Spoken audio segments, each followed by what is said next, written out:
If your Android phone or smartphone is encountered with some of the virus, or if your phone has been become sluggish, or if your phone is not performing properly, some of you might be wanting to reset your Samsung mobile. How we are going to see in this video. If you are new to this channel, kindly subscribe the channel, like and share the video. So before getting into the video, just go into this settings icon.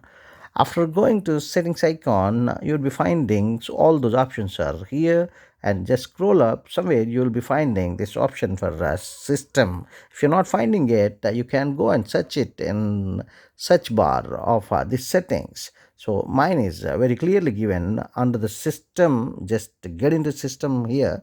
Under the system, you'll be again having so many options here, and also advanced section is there. Just go and tap it here.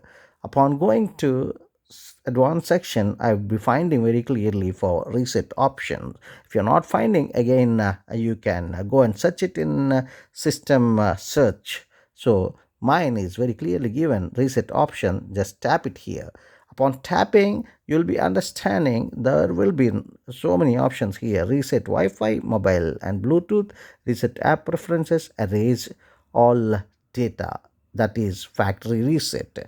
Upon tapping this, I would be getting so many options here. Just go and tap it here.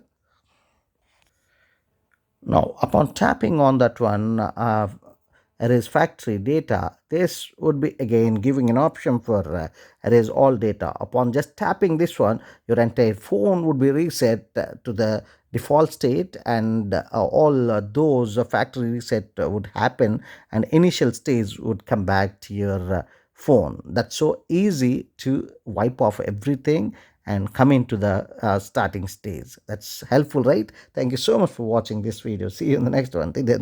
Subscribe the channel, like and share the video for more such content in the future too.